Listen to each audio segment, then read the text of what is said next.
Fala galera, bom dia, tudo bem? Prontos para mais uma aula? Bom, hoje vamos ter mais uma aula. Hoje é sexta-feira, hein, gente?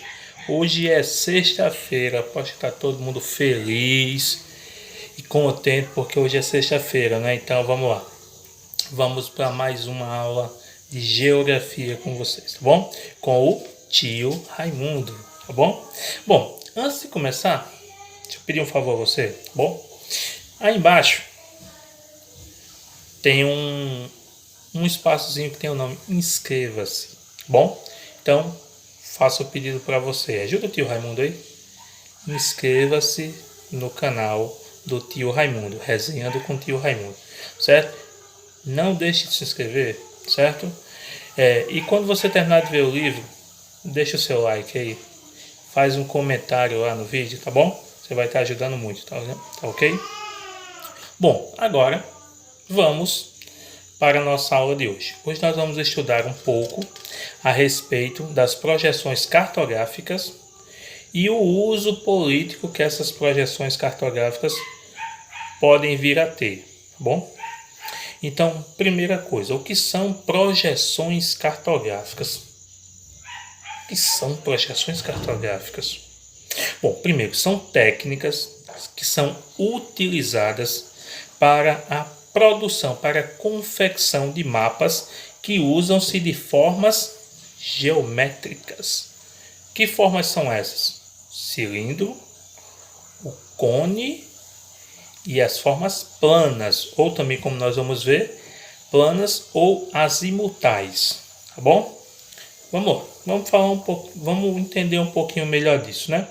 Bom, primeiro, essas técnicas de produções cartográficas, projeções cartográficas, elas permitem uma melhor visualização, um melhor entendimento da nossa superfície, com uma diminuição nas distorções quanto à realidade do nosso planeta, certo? Lembrando, o nosso planeta é uma esfera. Não tem como a gente pegar o nosso planeta e colocar na forma de um mapa como esse, sem distorções. Não dá. Você sempre muda a realidade. Mas quando você usa dessas formas geométricas, as projeções cartográficas, você consegue diminuir essas distorções. Bom? Então, a primeira projeção que nós vamos falar é a projeção cilíndrica, certo? Ela é elaborada a partir de um cilindro. É como se o nosso planeta estivesse sendo colocado dentro de um cilindro e estivesse abrindo, podendo fazer a forma aqui, ó. Tá vendo? O nosso planeta dentro de um cilindro. Aí quando a gente abre um dos lados, nós vamos ter o mapa aberto, certo? A segunda forma é a cônica. Usamos um cone, certo? Nós temos uma visão de cima, abrindo-se para o meio. Conseguimos ter uma visão da esfericidade do nosso planeta, permitindo a gente ter esse tipo de visão, como se a gente estivesse olhando de cima.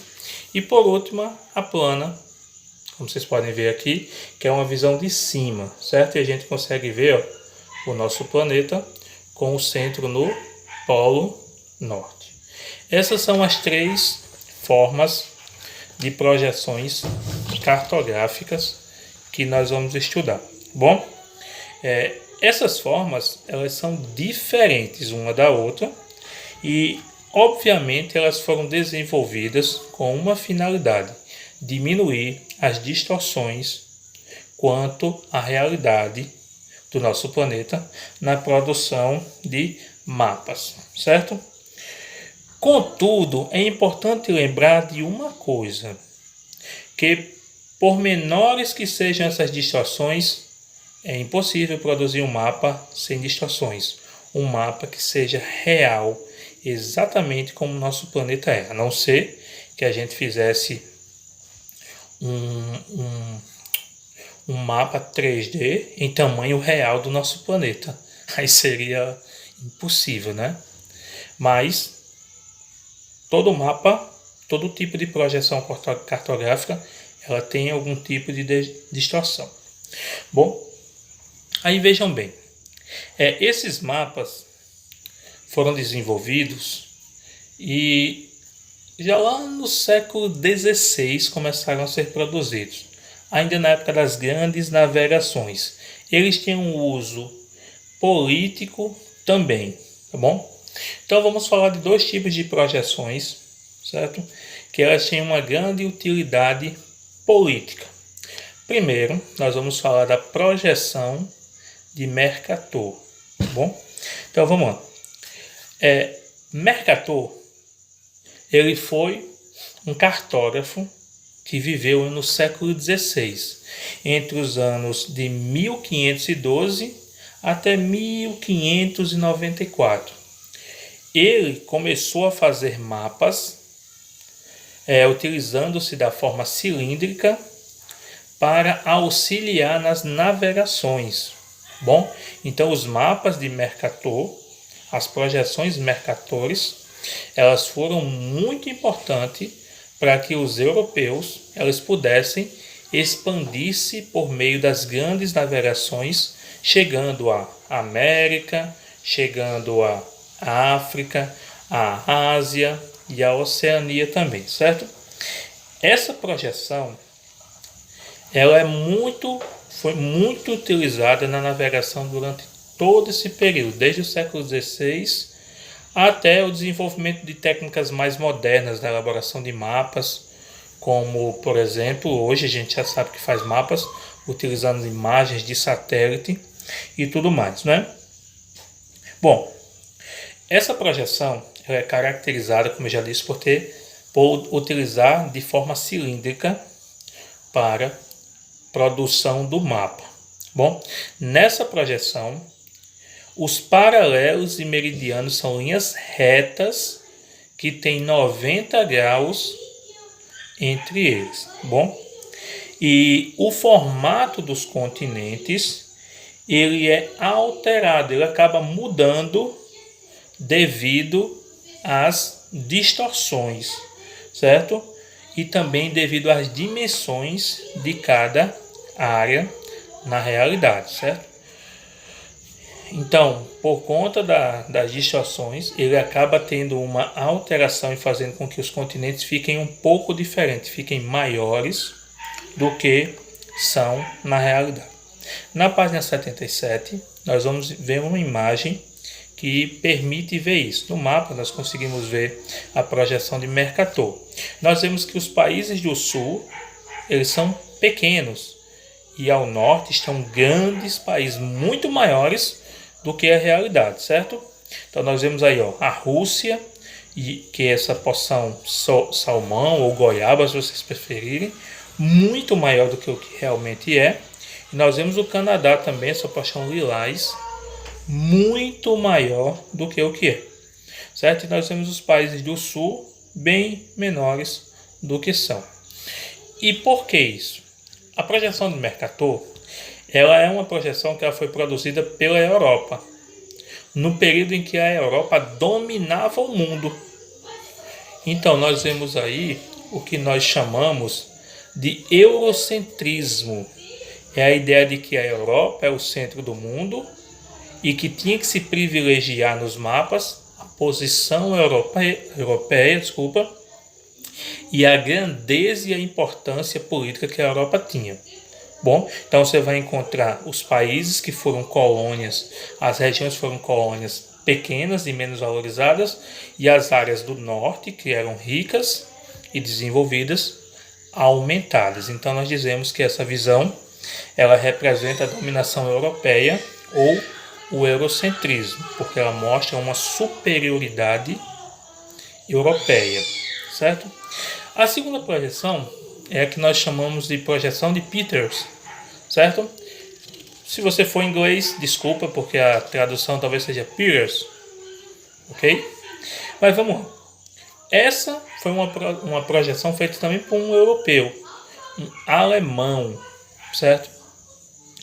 Esse alemão, ele viveu, Arnold Peters, ele viveu entre os anos de 1916 e faleceu em 2002, ok?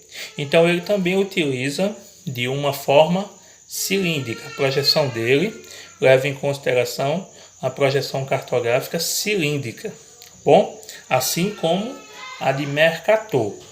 Agora, a diferença é que para ele, os planisférios dos continentes foram mantidos numa proximidade com sua realidade, mas com uma pequena distorção também, como vocês vão ver a seguir, né? Certo? No planisfério de Peirce, que foi apresentado em 1973, é considerado as áreas do continente com proporções verdadeiras. No entanto, em outras formas. Certo? Então as projeções são próximas do real, mas se você notar aí, elas estão mais... Deixa eu pegar aqui o livro. Ó, você vai notar que elas estão mais estreitas, afinadas do que a realidade. Se você olhar para aqui para cima, você vai notar a diferença, certo? Essa aqui a distorção está em cima, os pais norte estão aumentados, e essa aqui a distorção é que eles estão mais estreitos, certo? Então essa é a distorção que eles apresentam, certo? Nessa projeção nós vamos encontrar também uma coisa muito importante, o período que ela foi produzida. Quando essa projeção ela foi produzida durante a Guerra Fria, certo? O período da Guerra Fria. Então a Europa fica diminuída. Por quê? Porque durante a Guerra Fria as potências mais importantes eram os Estados Unidos. Olha como os Estados Unidos aqui, ó, estão numa dimensão melhor, e a União Soviética uma dimensão maior. A Europa, olha como ela está reduzida aqui, ó, bem pequenininha, certo? Por quê? Porque a Europa seguia ou os Estados Unidos ou a União Soviética, ok? Então essa é uma coisa bem importante a lembrar. O tipo de projeção, a distorção acontece para favorecer as potências econômicas da época e dominadoras, certo? Mas não só existe essas duas projeções. Existem outras também. Nós vamos falar na página 78 das outras projeções existentes. Bom, então, tem uma projeção que ela foi elaborada por Arthur Robinson, certo? Entre os anos de 1915 a 2004, é a que nós mais usamos, é a que está presente na grande maioria dos mapas, dos livros didáticos e dos atlas, certo? Então é uma projeção também cilíndrica, mas as linhas... Desculpa, faltou um pouquinho aqui de voz, mas vamos lá. Nessa projeção, tá bom. Nessa projeção mostra um pouco menos de distorção, ok? Os mapas que são produzidos a partir delas são diferentes das projeções de Mercator e das projeções de Peirce, certo? De forma que facilita a nossa localização dos continentes, a localização dos oceanos, o formato dos continentes. Você consegue ter uma melhor visibilidade e identificar melhor os continentes e as regiões, certo? Nessa projeção de Robinson, certo? Como nós podemos ver aqui, ó, ok? Nós vamos encontrar linhas imaginárias dos sentidos, certo? A diferença principal dessa projeção está aqui, porque essas linhas imaginárias, esses meridianos, que são as linhas no sentido vertical, elas são curvadas, elas acompanham uma curvatura, elas não são retas, como nas projeções de Mercator e de Peirce. Então elas são arredondadas, certo? Para tentar trazer uma maior realidade, diminuir a distorção quanto a essas linhas paralelas, certo?